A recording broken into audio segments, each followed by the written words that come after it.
자본주의에 대해서 이야기를 조금 해보겠습니다.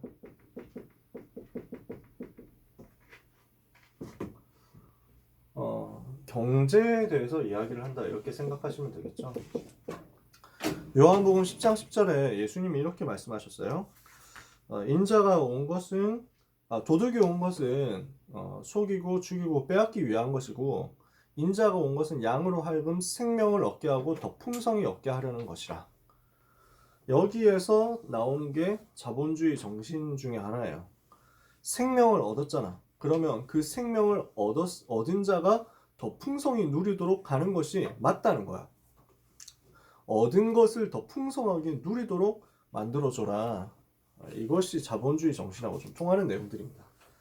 어제도 조금 얘기를 했지만요. 많은 사람들이 오해를 하고 있는 게 단어 자체에 대해서 오해를 하고 있어요. 자본주의라는 말에 대해서 선입견을 가지고 있거든요. 단어 자체를 부정적으로 인식합니다. 왜냐하면 돈이 주인이 되는 거 아니야? 뭐 이렇게 얘기를 하는 거죠. 자본주의 하면 돈이 주인 되는 거 아니야? 인본주의를 해야지. 그러니까 우리는 이제 인본주의라는 말도 싫어하지만 불신자들은 인본주의라는 말을 그렇게 싫어하지 않거든요. 사람이 중심이 되는 거니까. 사람 중심으로 해야지. 사람이 먼저 아니냐? 이렇게 얘기를 하죠. 돈이 먼저니까 자본주의는 나쁜 거 아니냐? 반대로 사회주의는 사회적으로 하자는 거 아니냐? 옆 사람 돕자는 거 아니냐? 공산이라는 말도 좋은 말이에요. 일단 공동 생산, 공동 분배 이렇게 해서 다 같이 살자. 뭐 이거니까 좋은 말처럼 들리죠. 그러니까 단어 자체에 대해서 부정적으로 인식하지만 사실은 그 의미에 대해서 무지해요. 그런 이유 중에 하나가 단어 자체에 무지하기 때문이고, 한국 사람들이 경제학에 대해서 공부가 전혀 안 되어 있어요. 경제학이라는 학문. 저는 이거는 굉장히 안 좋다고 생각하는 게 학생들의 학습 부담을 줄여주기 위해서 선택 과목을 늘리고 시험도 자기가 원하는 과목 하나만 보도록 만든다. 뭐 사회나 과학 쪽에서 선택하잖아요. 그러니까 어떤 현상이 발생하느냐 하면은 그 선택하는 시험 칠 과목만 공부를 하겠죠. 당연한 거 아닌가요? 저라 해도 당연히 그렇게 할 거예요. 그러니까 전반적으로 일반 상식들이 너무 없어져 버렸어요. 학생들이요. 제가 한양대학교 법학과를 나왔는데 나름대로는 이제 공부 잘하는 친구들이 오는 과잖아요. 어느 학교 오는 과인데 진짜 너무 솔직히 말해서 미안하지만 무식하더라고. 제가 대학을 다닐 때 보니까요. 군대 이제 제대하고 복학해서 신입생들하고 같은 클래스 들어가서 교양 수업 듣는데 뭘 말을 못 알아들어. 진짜 기본 교양이 없고 세계 정세에 대해서 너무 무지해. 세계 흐름에 대해서 너무 모르는 거야. 말이 그냥 안 통해. 이유가 뭐냐? 세계사 공부를 안 하고 올라오는 거야. 자기 공부만 하고. 그러니까 입시 공부만 하고 올라오니까 문제풀이 기계는 맞는데 교양이 너무 없고 사고력이 너무 없어. 기본 공부를 안 하는 거지. 저는 이거는 좀 불만이에요. 개인적으로. 여러분들이 그러면 그 목사님이 직접 공부를 해보시죠 이러면서 욕을 해도 저는 할 말이 없습니다. 뭐 돌을 던질 사람은 던져도 되는데 어쩔 수 없는데 저는 그래요. 좀 랩너트들을 바보로 만드는 것 같아요. 지금 교육 시스템이 어리석게 만들어. 알아야 되거든. 특히 세계사도 그렇고 경제도 그렇고 모르면은 당하는 거야. 아는 사람한테. 근데 이런 부분을 학교에서 공교육에서 안 하니까 결국 어떻게 되냐면은 사교육으로 이런 걸 하는 사람한테만 너무 압도적으로 유리한 거야. 그러니까 뭐 이건 좀 딴 얘기로 가지만 예를 들어서 이명박 대통령이 대통령 되었을 때 영어 공용화 뭐 이런 얘기가 나왔어요. 그 다음에 영어 몰입 교육, 아예 학교에서 영어 시간에 영어로만 수업하게 하자 뭐 이런 내용들이 나왔는데 이거 가지고 벌떼같이 일어나서 막 욕했다고 사람들이. 무슨 뭐 대한민국이 무슨 미국 식민지냐 이런 식으로 욕하고 왜 우리말 좋은 말 써야지 왜 남의 나라 말 쓴단 말이냐 진짜 속국됐냐 뭐 이런 식으로 막 욕하고 이랬는데 그래서 결국 그 정책은 취소되었거든요. 저는 근데 되게 답답하고 안타까웠어요. 왜냐하면 영어를 하는 것은 능력이거든요. 진짜 요즘 시대에 영어를 잘할 수 있다. 이게 권력으로 연결돼. 권력으로. 근데 영어를 배울 기회가 가난한 사람들한테는 없잖아. 쉽게 말해서. 저는 제가 가난한 사람 쪽에 속한다고 생각하기 때문에 뭐 그게 자랑도 아니고 그렇다고 부끄러워할 일도 아니고 뭐 제가 돈 벌면서 그 사는 직업은 아니잖아요. 이 직업이. 그러니까 뭐 그 제 뭐 저희 뭐 미자립교회 목회자 자녀니까 늘 좀 경제적으로 어려웠었거든요.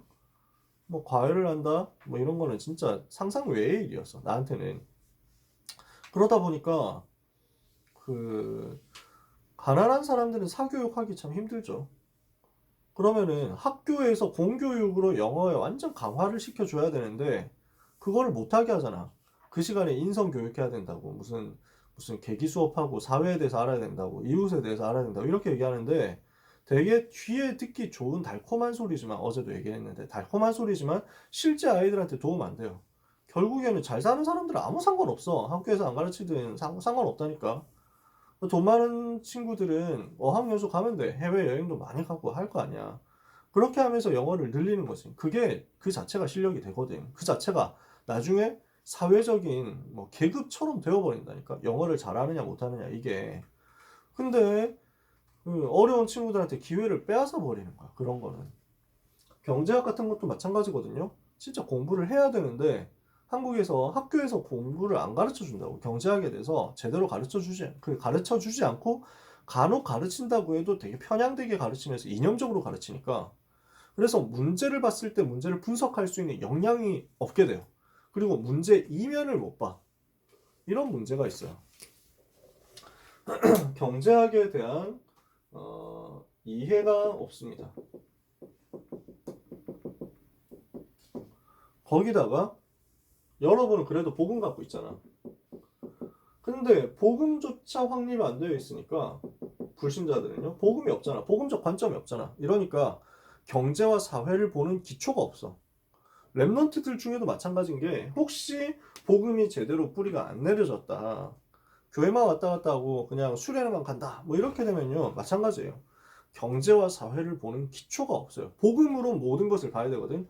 경제를 봤을 때, 사회를 봤을 때, 문화를 봤을 때, 정치를 봤을 때, 외교를 봤을 때, 군사를 봤을 때, 모든 것을 봤을 때 복음으로 봐야 돼. 복음의 유익이냐, 복음의 해가 되느냐, 방해가 되느냐. 이걸 기준으로 볼 수 있어야 되는데, 요 기준 자체가 없으니까 경제, 사회를 보는 기초가 없어요. 그 결과 어떤 실패가 오느냐? 개인에게는 가난이라는 문제가 와요. 그리고 사회적으로는 3단체에 틈을 주는 결과를 갖고 와요. 사단에게 틈을 주는 결과를 줘버리는 거죠. 우리는 이 부분을 이해를 바르게 해야 되겠습니다. 자본주의라는 말이 어떤 의미가 있느냐? 그냥 캐피탈리즘이에요. 캐피탈이라는 말이 수도라는 말도 되지만 자본, 자금이라는 말도 되잖아. 요 말을 그냥 번역한 거야. 캐피탈리즘이라는 말을 일본의 학자들이 번역한 거예요. 우리가 쓰고 있는 말들, 지금 한자어들의 상당수는 일본에서 만든 거예요. 중국에서 만든 게 아니라. 왜냐하면은 일본이 먼저 메이지 유신하면서 개화를 했잖아. 근대화를 시작했잖아. 그러면서 서양의 학술적인 단어들을, 용어들을 갖고 들어와서 이 말을 뭐로 번역하지? 라고 한자로 뭐로 쓰지? 하면서 고민해가지고 만들어낸 단어들이야. 그걸 우리가 쓰고 있어. 그래서 예를 들면은 민주주의 이 말 일본에서 만든 거예요. 뭐 공화정부 뭐 이런 막 공화국 이런 말 일본에서 만든 거예요. 뭐 사회주의 이 말도 일본에서 만든 거고요. 사회라는 말도 일본에서 만든 거예요. 주식회사라는 말도 마찬가지고요.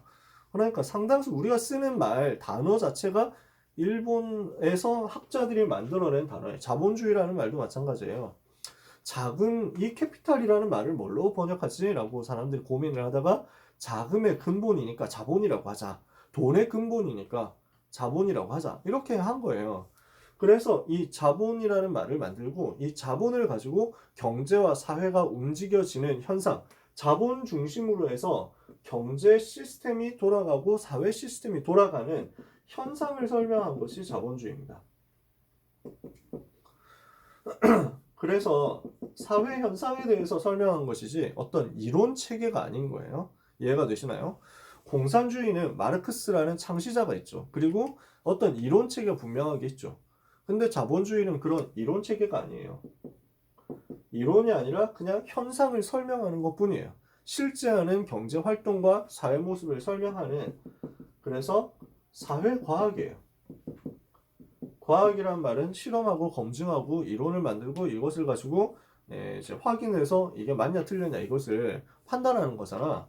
그래서 사회적인 현상을 과학적으로 분석해 보는 거야. 그러면은 여기에는 뭐가 들어가야 되냐면은 사유재산 보호가 들어갑니다. 사유재산, 재산을 개인이 가지는 것을 인정하고 이것을 존중하고 보호한다. 그 다음에 재산의 증식을 위해서 노력하는, 돈 벌고 싶어하는 개인과 모든 경제주체, 회사든지 가정이든지 이런 경제주체를 보호하는 거예요. 이들이 활동하는 시장, 이들이 활동하는 현장이잖아요. 그 현장이 뭐냐면 시장이거든요. 시장이라고 표현합니다. 마켓이라고 표현해요. 이 시장을 보호하는 거예요. 사유재산과 경제주체와 시장을 보호하는 거예요. 요런 시스템을 시장경제체제라고 합니다. 이게 헌법적으로 대한민국이 채택하고 있는 경제 시스템이에요. 체제예요. 대한민국은 민주공화국이죠. 헌법상. 그 다음에 자유시장 경제를 존중하고 추구해요. 자신이 이익을 얻기 위해서 노력하는데 이게 다른 사람한테도 이익이 돼. 이게 시장경제의 특징이거든요. 그러니까 내가 빵을 먹고 싶잖아. 맛있는 걸 먹고 싶잖아. 또 뭐 면 맛있는 거 먹고 싶잖아. 이러면 어떻게 합니까? 빵집에 가거나 식당에 가죠. 이것은 빵집 주인이 우리를 위해서 자비심을 베풀어 준 게 아니에요. 자선 사업하는 게 아니에요. 빵집 주인은 빵 만들어가지고 돈 벌고 싶은 거야. 근데 내가 저 목사님 평소에 귀한 일 하시는데 빵 좋아하시니까 내가 빵을 만들어 드리겠다. 이래가지고 빵집이 하는 게 아니거든. 영업하는 게 아니야. 근데 빵집 사장이 돈 벌고 싶어서 만든 빵을 내가 먹고 싶어서 먹는 거야. 그러니까 나는 빵 먹을 수 있어서 좋고 빵집 사장은 돈 벌어서 좋고 다 좋은 거지. 서로가 이익 보기 위해서 했을 뿐인데 이게 모든 사람한테 도움이 되는 거야. 이게 시장경제라는 체제죠. 자본주의 안에 있는 체제예요. 그래서 앞서 얘기했지만 자유민주주의라는 미국식 민주주의와 시장경제가 이승만 박사가 세워놓은 대한민국의 틀이에요. 기본 틀. 이게 엄청 성공한 게 왜냐하면은 그때 당시 대세가 공산주의였거든. 그때 당시 아시아권에서 자본주의, 자유민주주의와 시장경제라는 시스템 택한 나라가 거의 없었어요. 독립하면서 대부분 나라들이 공산주의 체제를 택했어. 제3세계 국가들, 아시아와 아프리카 국가들이 독립하면서 대부분 공산주의 체제로 갔어요. 한국을 하나님이 사랑하셔가지고 세계복음화를 이렇게 준비를 하신 거지. 이 체제가 현존하는 체제 중에서 완벽한 체제는 아니에요. 그래도 현재 존재하는 현실적인 체제 중에서는 그나마 가장 복음과 맞아지는 시스템이에요. 왜 그러냐? 막스 베버라는 학자가 있어요. 이 사람이 쓴 책이 있어요. 프로테스탄티즘과 자본주의 정신.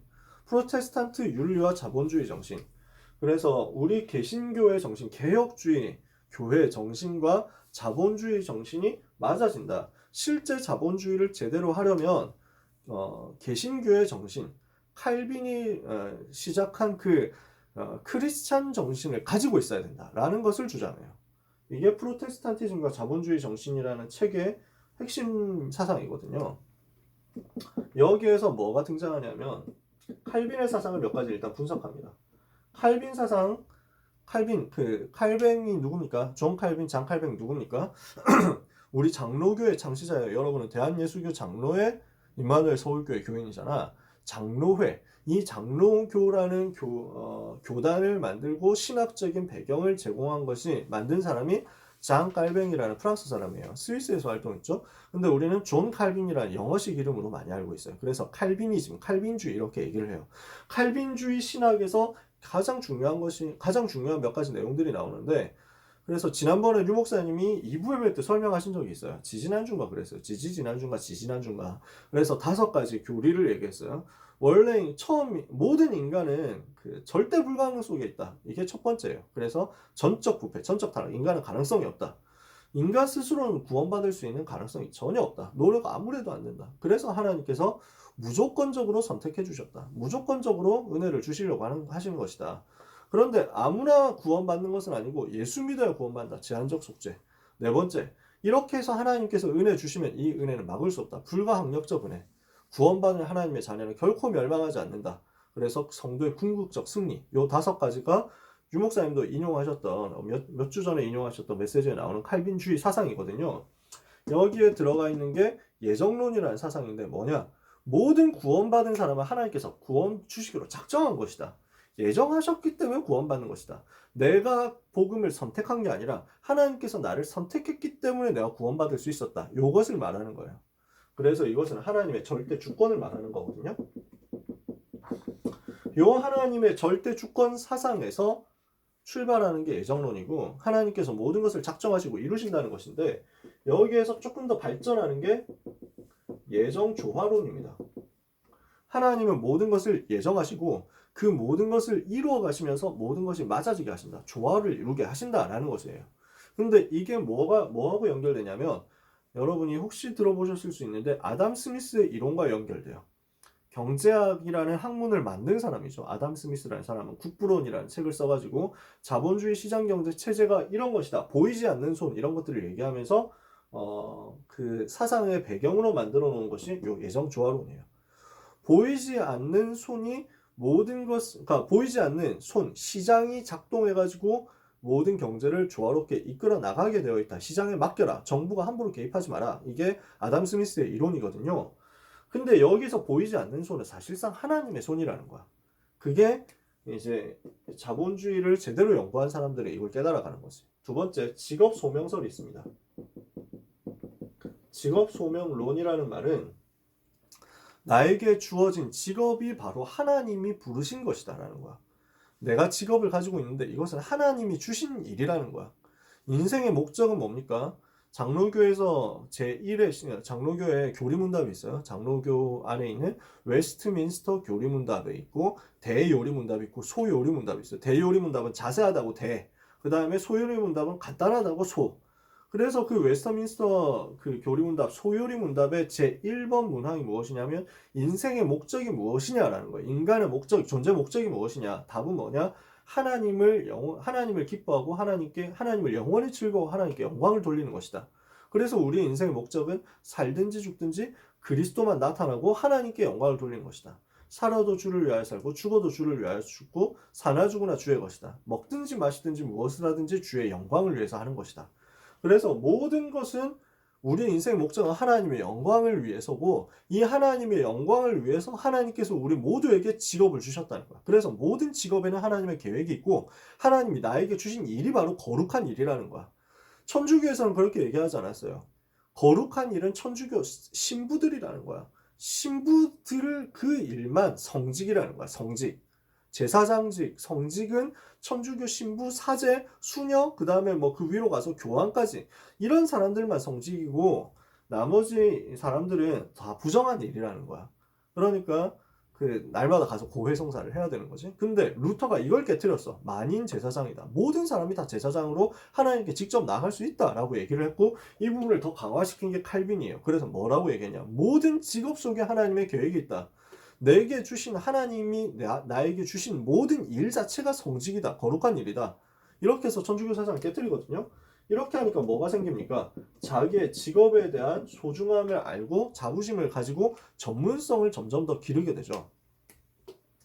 이게 칼빈 사상을 훈련받은 사람들이 들어가는 곳마다 일어났던 일이에요. 그러니까 칼빈이 스위스 제네바에서 일을 했거든요. 사역을 했어요. 그러니까 제네바 사람들과 스위스 사람들이 여기에 크게 영향을 받은 거야. 그리고 칼빈의 제자들이 흩어졌는데 이 흩어진 칼빈의 제자들을 프랑스에서는 위그노라고 했고요. 그 다음에 영국에서는 청교도 퓨리턴이라고 했어요. 요 사람들을 중심으로 해가지고 자본주의가 크게 진척이 되게 돼요. 왜냐? 이렇게 배운 사람들이거든. 하나님께서 지금 모든 것을 작정하고 움직이고 가고 계신다. 이걸 믿는 거야. 그러면서 내 일이 하나님의 일이니까 진짜 기도하면서 해야 되겠다. 이렇게 생각을 하는 거지. 이게 뭘로 연결되냐면 금욕으로 연결됩니다. 이것은 천주교적인 금욕이 아니에요. 무슨 인간의 욕망은 다 나쁜 거야. 다 헛된 거야. 하지 마. 뭐 이렇게 얘기를 하는 게 아니라 욕망을 가지지 말라는 것이 아니라 타락하지 말라는 거야. 이게 칼빈의 사상이었거든. 타락하지 말고 세상 안에서 하나님의 영광을 위해서 살아라는 거야. 그러니까 이게 우리식으로 따지면 전도자의 삶 62가지지. 61을 하라는 거야. 요 얘기를 금욕이라는 말로 설명을 한 거야. 표현을 한 거야. 막스 베버가. 그러니까 이렇게 되면 어떻게 됩니까? 사치하고 방종하지 않게 돼. 자, 여러분 전문성 가지면 그 전문성 가지고 자기 일을 많이 하잖아. 그러면 돈을 벌게 되죠. 그 돈을 가지고 사람들은 대부분 사치하는 데 썼어요. 방종하는 데 썼어. 술 먹고 타락하는 데 썼어. 근데 훈련받은 사람들이 나오니까 아, 나는 하나님의 영광을 위해서 창조된 사람이구나. 하나님의 영광을 위해서 내가 맡은 일에 최선 다해야 되겠구나. 그리고 내가 이렇게 해가지고 하나님 영광을 위해서 살면서 번 돈도 하나님 영광을 위해서 써야 되겠구나. 이렇게 생각을 하는 거예요. 돈 벌었으면 그걸 가지고 술 먹고 클럽 가고 하는데 쓸 게 아니라 진짜 복음을 위해서 써야 되겠다. 이러니까 뭐가 나옵니까? 저축이 나와요. 자본의 축적이 나오죠. 그러면은 여기에서 이것들이 맞아지는 거예요. 시장에 대한 하나님의 주권을 믿고 내 일에 대한 하나님의 계획을 믿고 그래서 함부로 쓰지 않고 모아놓은 돈을 이것을 이 모든 것을 가지고 하나님을 위해서 쓰겠다 이렇게 돼요. 이러니까 이게 투자로 연결돼. 그러니까 뭐가 되냐면 재생산을 불러오는 거지. 이 벌어들인 돈을 가지고 기업 활동에 투자를 새로 하는 거야. 공장의 시설을 더 늘린다든지 마케팅을 한다든지 이런데 생산적으로 쓰는 거야. 그러니까 돈이 또 새로운 돈을 낳는 거야. 그러면 여기서 나온 돈을 가지고 교회 헌금해서 중요한 사역을 하기도 하고 그러면서 또 다른 사업에 투자하기도 하고 이렇게 하면서 자본주의 사회가 발달을 하게 된 거예요. 이게 자본주의 역사고 막스 베버라는 사람이 분석한 자본주의의 흐름이었어요. 여러분 우리는 주의해야 될 게 있습니다. 우리는 배금주의는 허락하지 않아요. 공격해요. 돈을 사랑하는 것이 모든 악의 근본이거든요. 성경이 그렇게 얘기했잖아요. 배금이라는 말은 금전, 그 돈을 숭배한다, 경배한다. 돈을 중심으로 삼는 것은 배금주의예요. 우리는 배금주의가 아니라 자본주의 사회 안에 살아가는 거지. 이것만 구분하면 돼요. 배금주의는 분명히 창세기 3장, 6장, 11장이에요. 그 결과는 타락으로 가게 돼 있어요. 우리는 그걸 하는 게 아니라 복음을 위해서 살면서 복음을 위해서 저축하고 복음을 위해서 준비하고 복음을 위해서 투자하는 거야. 가치 있는 일에 쓰는 거지. 자, 그러면은 이렇게 만들어진 자본주의 사회를 가지고 설명하면서 정책을 만들어내는 경제학이라는 학문이 태동합니다. 이 경제학이 어떻게 흘러가느냐? 몇 사람만 얘기를 할게요. 아까 전에도 얘기했지만 아담 스미스라는 사람이 있습니다. 애덤 스미스. 이 사람은 분업과 시장경제라는 보이지 않는 손이 경제 조화를 이루게 된다 라고 주장했어요. 이 보이지 않는 손이 하나님의 손이라는 것에서 모티브를 따은 것이라는 것을 얘기를 했었죠. 그죠? 두 번째, 이 사람 이후에 나온 사람이 데이빗 리카도라는 사람인데 이 사람은 뭘 주장했냐면 자유무역을 주장했어요. 아담 스미스는 시장 경제의 그 우월성을 얘기를 한 거예요. 시장에 맡겨라. 정부가 간섭하지 말고 끼어들지 말고 뭔가 하려고 하지 말고 시장에 맡겨서 되어지는 대로 해라. 리카도라는 사람은 한 나라 안에서만 하지 말고 모든 나라가 같이 하면 좋다. 세계화를 주장한 거야. 그러니까 류 목사님 지난번에도 설명하셨지만 세계화가 하나님과 맞아요. 자꾸만 문을 잠그고 장벽을 높이는 건 하나님하고 맞지 않아. 세계화하는 게 맞는 거야. 자유무역은 모든 사람을, 모든 국가와 개인을 이롭게 한다고 주장했어요. 아담 스미스는 절대 우위론을 얘기했거든요. 그래서 만약에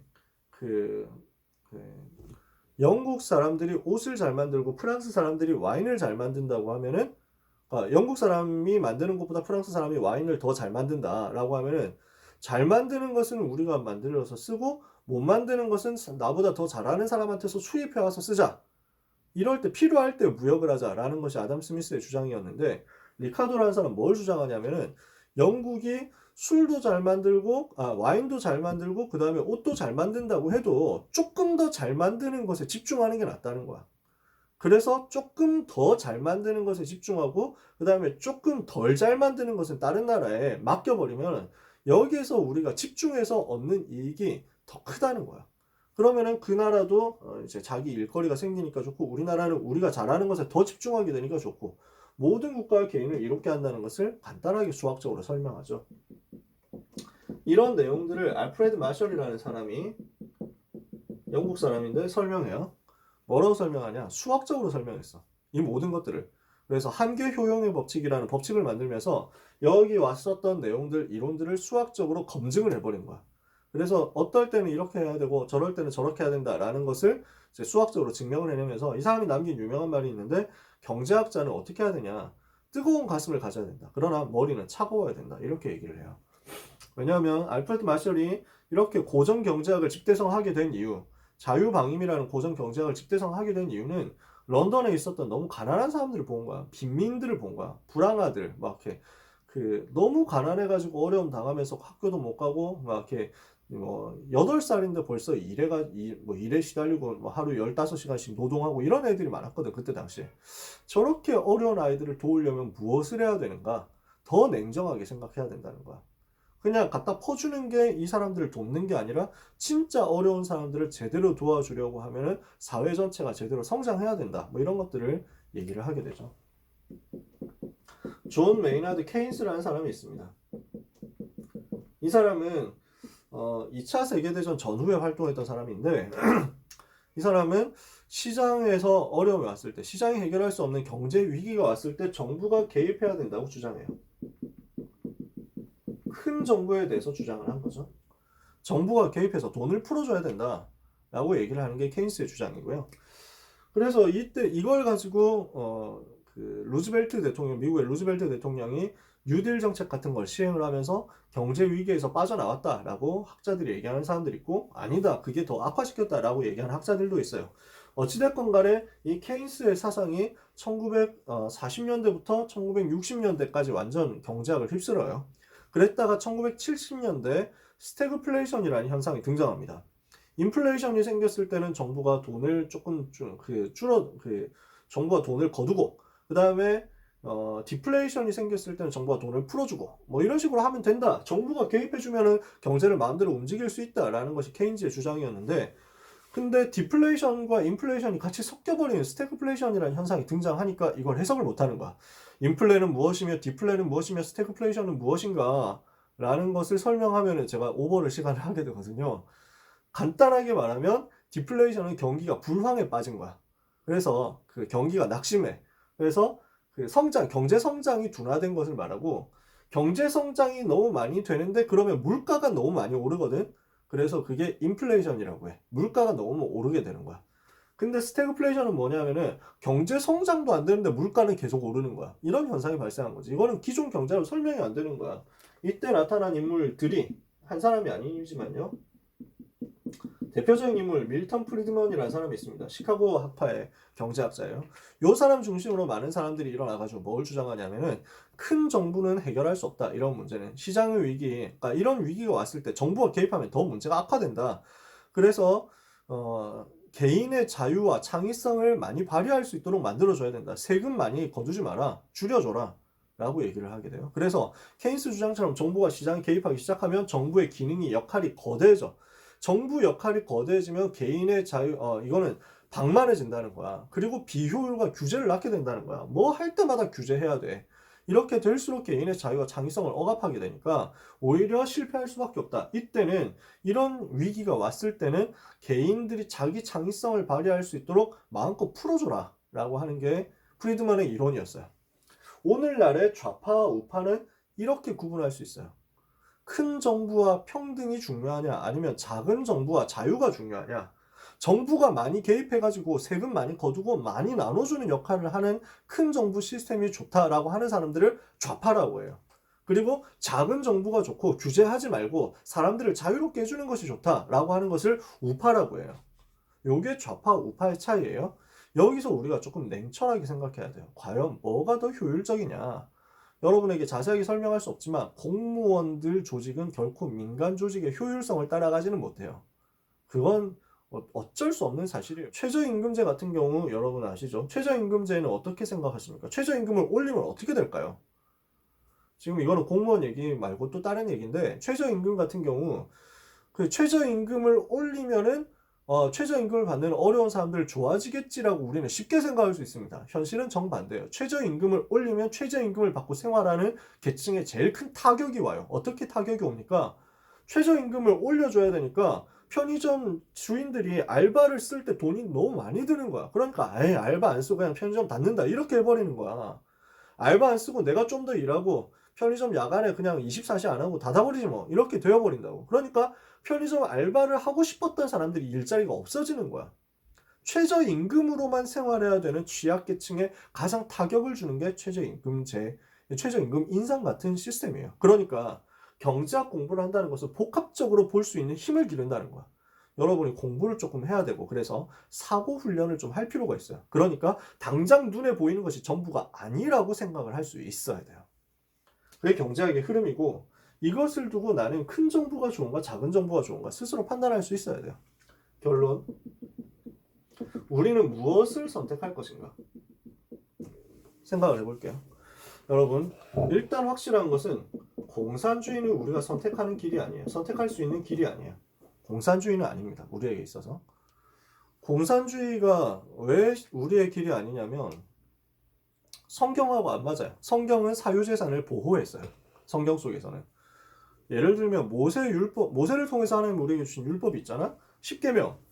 요 10계명은 사유재산을 굉장히 보호했어요. 도둑질하지 마라 그랬죠? 그거 사유재산 보호하는 거야. 남의 것 탐내지 말라는 거야. 그리고 내 이웃의 집을 탐내지 마라. 내 이웃의 소유를 탐내지 마라. 이것은 전부 사유재산 보호하고 연결되어 있는 거야. 그래서 도둑질하면은 어떻게 되고 남의 것을 강제로 빼앗으면 어떻게 되고 이런 것들은 자기 재산이 있다는 것을 상정한 거죠. 그 다음에 여러분들이 잘 모르시는 사건이지만 아합 왕이 있죠. 이스라엘 구약 시대에 북이스라엘에 아합 왕이 있었어요. 우상 숭배하는 왕이었어요.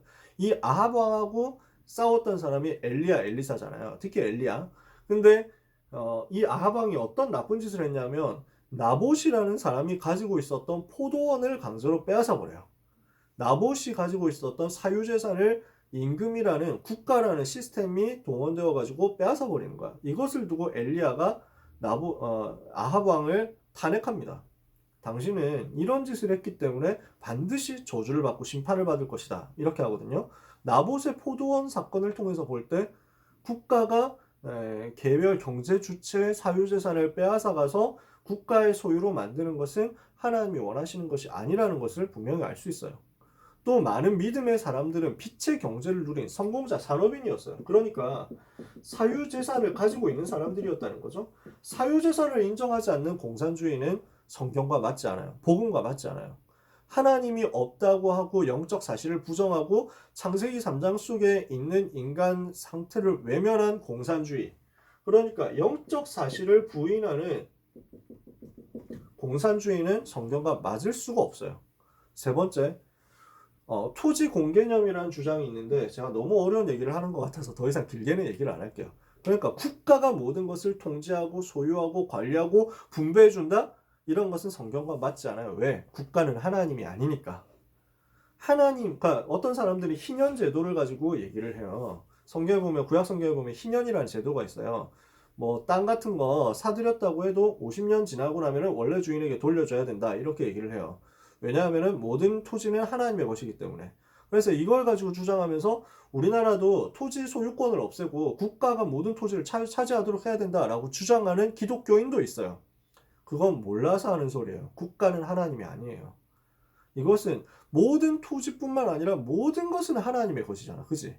근데 이것을 가지고 국가가 하나님 자리에 서버리면 실패할 수밖에 없어요. 국가는 하나님이 아니에요. 정부는 하나님이 아니야. 그런 걸 봤을 때 우리는 공산주의 체제를 택할 수는 없어. 자, 반대로 시장 경제는 어떻습니까? 이것도 완전하지 않아. 이 땅에 있는 창세기 3장 이후에 이 땅에 있는 모든 것은 완전하지 않아요. 그러나 시장 경제 체제는 그럼에도 불구하고 현재 있는 시스템 중에서는 가장 성공한 시스템이고 성경 속 인물들은 대체로 이 안에서 성공자가 됐어요. 그래서 구약 성경 잠언에 보면은 자본주의와 맞는 말들이 많이 있는데 그 중에서 22장 29절을 보면 너는 자기의 일에 능숙한 사람을 보았느냐? 이 사람은 왕 앞에 설 것이요 천한 자 앞에 서지 아니하리라. 왕 앞에 서는 렘넌트의 조건이 무엇이냐면 자기의 일에 능숙한 기능 서밋이 되는 거야. 영적 서밋이 된 사람이 기능 서밋이 되고 기능 서밋이 된 사람이 문화 서밋이 되어서 왕 앞에 서게 되고 세상을 바꾸게 되는데 그것이 시장 시스템 안에서 이루어지는 일이었어. 요한복음 10장 10절에 더 풍성하게 얻게 되는 것이 하나님의 뜻이고, 마태복음 25장에 달란트 비유 나오잖아요. 그저께도 얘기했었죠. 어제 얘기했었죠. 달란트. 그래서 많이 가진 자가 더 많이 얻게 되는 것이 하나님의 계획과 맞다는 거야. 복음을 가진 사람 더 풍성하게 누리는 것이 하나님의 계획이 맞다는 거야. 그래서 5달란트 가진 사람이 5달란트를 더 증식하는 것이 하나님과 맞다는 거야. 이것을 보고 우리는 상식적으로 참고하면서 좌와 우의 문제를 선택할 수 있습니다. 좌파냐 우파냐라는 것은 우리가 또 진보냐 보수냐라고 하는 것은 흔히 많은 친구들이 기득권 쪽에 서는 것이 우파, 그 다음에 반기득권에 서는 것이 좌파 이렇게 생각하게 됩니다. 많은 사람들이 그렇게 생각해요. 그리고 저를 보고도 그래가지고 저는 시장경제 강하게 주장하거든요. 그러다 보니까 저를 보고도 극우라고 얘기하는 사람들이 있더라고요. 저는 그런 의미에서 우파는 맞는데 극우라고 할 수는 없어요. 극우라는 개념을 모르는 거예요. 그거는 극우는 폭력으로 이것을 자기의 주장을 관철하는 것이고, 극좌도 있어요. 마찬가지예요. 극좌는 폭력으로 좌파의 주장을 관철하는 거예요. 근데 그게 파시즘이라는 전체주의, 집단주의하고 더 맞아지게 돼 있어요. 극좌가. 왜냐하면 좌와 우의 차이를 가장 간단하게 설명하면 경제적 자유도거든요. 자유를 중시하느냐 아니면 평등을 중시하느냐, 이게 좌와 우의 개념이라고 봤을 때, 그러면 우리는 평등한 쪽으로 가려고 하면은 지금 있는 사회 속에서는 지금 있는 제도 속에서는 국가가 큰 역할을 해야 돼요. 큰 정부. 그러니까 부자들의 것을 빼앗아서 가난한 사람들한테 나눠주는 역할을 해야 된다는 거죠. 자유를 중시하는 쪽은 규제를 없애자, 제한을 없애자라고 얘기해요. 그래서 작은 정부 쪽으로 가게 돼 있어요. 그러면 우리가 좌를 택할 것이냐 우를 택할 것이냐, 이 정도 상식을 가지고 선택하면 돼요. 저는 우 쪽으로 조금 가는 게 맞다고 생각해요. 완전 끝으로 갈 수는 없어. 어느 정도의 중간 정도는 찾아야 되지. 그런데 이쪽으로 더 가는 것은, 치우치게 가는 것은 저는 성경적이지 않다고 생각해요. 왜냐? 성경은 그리스도 안에 있는 성도의 자유를 말하거든요. 갈라디아서 5장 1절에 그리스도께서 우리를 자유롭게 하려고 자유를 주셨으니 그러므로 굳게 서서 다시는 종의 멍에를 매지 마라.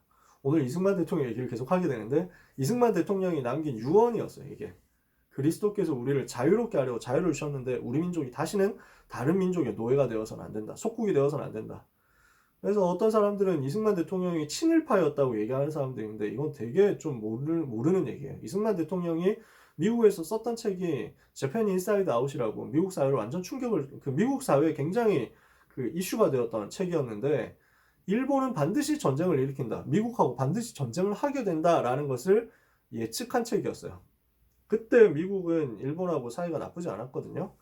그러니까 전쟁 일으킨다 생각하지 않았어요. 왜냐하면 1차 대전 때 일본은 연합국 쪽에 섰었거든. 프랑스, 영국, 미국 이쪽하고 같은 편이었어. 1차 대전 때는 승전국이었다니까. 그러니까 그때 일본하고 나쁘지 않았기 때문에 미국 사람들이 이승만 이 사람은 너무 자기 나라가 식민지 됐다고 너무 일본 욕하는 거 아니야 이렇게 생각을 했거든요. 근데 그게 성취됐잖아. 사람들 깜짝 놀랐다니까. 그 길 정신 이런 것들이 되게 투철한 사람이었어. 이승만 대통령. 본인도 독립운동가였었고, 그러면서 이제 본인이 있을 때는 뭐 한일 수교도 안 했고 독도를 한국당으로 편입시킨 것도 이승만 대통령이었고, 뭐 그런 식으로 막 있었어. 강요 중에도 반일 독립운동 한 사람들이 대부분이었고, 장관들 제일 처음에 시작했을 때부터.